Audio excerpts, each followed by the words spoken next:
नारायणा अखिल गुरु भगवन् नमस्ते सर्वत्र गोविंद नाम संकीर्तनं गोविंदा गोविंदा ஸ்ரீமன்னாராயணீயம் எட்டாவது தசகம் மகாப்பிரளயமும் உலகின் தோற்றமும்.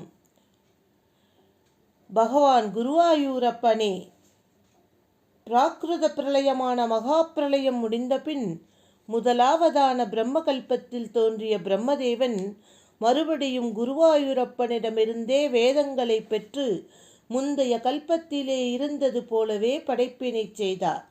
அந்த பிரம்மதேவர் 1000 சதுர்யுகம் நீண்ட பகல்களையும் அதே அளவான இரவுகளையும் பன்முறை கழித்துவிட்டு தான் படைத்த பிரபஞ்சங்களுடன் தங்களிடமே ஒன்றியிருந்து உறங்குகிறார். ஆகையால் அவருடைய இரவை நைமித்திக பிரளயம் என்று கூறுகிறார்கள். 1000 சதுர்யுகம் கொண்டது பிரம்மதேவருக்கு ஒரு பகல், அதேபோல் 1000 சதுர்யுகம் கொண்டது ஓர் இரவு. இந்த இரவில் ஏற்படும் பிரளயமே நைமித்திக பிரளயம் எனப்படும். 360 தினங்கள் கொண்டது ஒரு வருஷம். இவ்வாறு 100 வருஷங்கள் கொண்டதுதான் பிரம்மதேவருடைய பூர்ண ஆயுள். யாவரும் பகவானிடம் லயிப்பதே, அதாவது ஒன்று இருப்பதே உறக்கமாகும். நம் போன்றவர்கள் தினந்தோறும் காலை கடன்களை செய்வது போல பிரம்மதேவர் தினந்தோறும் தங்கள் அருளினால் படைப்பு தொழிலை செய்கிறார்.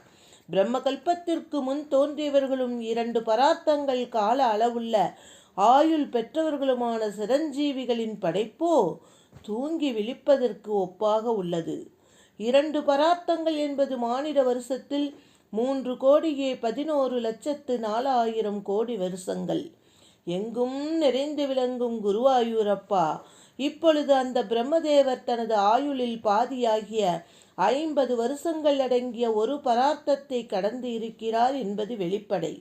அந்த பிரம்மதேவருடைய ஆயுளில் கடந்த இரவிலும் மறுநாள் பகலின் தொடக்கத்திலும் நிகழ்ந்ததான குருவாயூரப்பனின் திருவிளையாடல்களை இனி கூறுகிறேன். தாமரை மலரில் தோன்றிய பிரம்மதேவர் பகலின் முடிவிலே உறங்க விரும்பி பகவானிடத்தே ஒடுங்கினார். உலகங்களும் பகவானின் திருவவதாரத்திற்குள் ஒடுங்கின. அப்பொழுது இந்த உலகம் ஒரே ஜலமயமான கடலாகவே ஆயிற்று.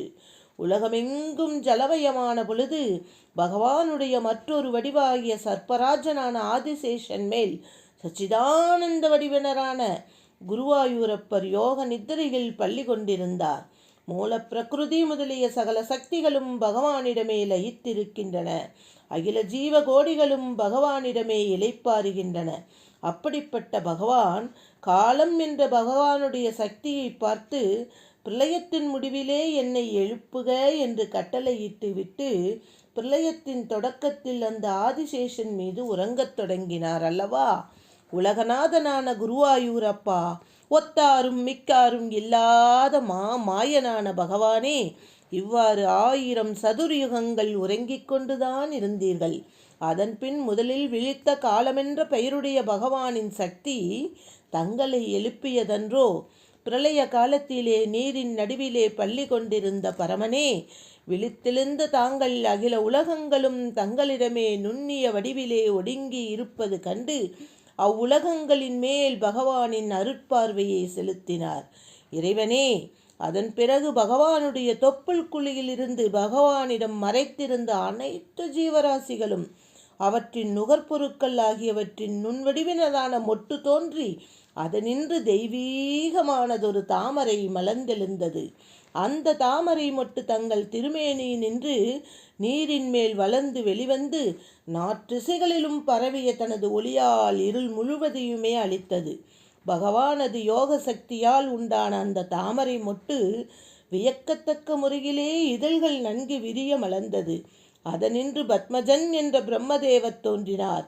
அவருக்கு பகவானுடைய அருளினால் வேதங்கள் அனைத்தும் தாமாகவே நினைவிற்கு வந்துவிட்டன.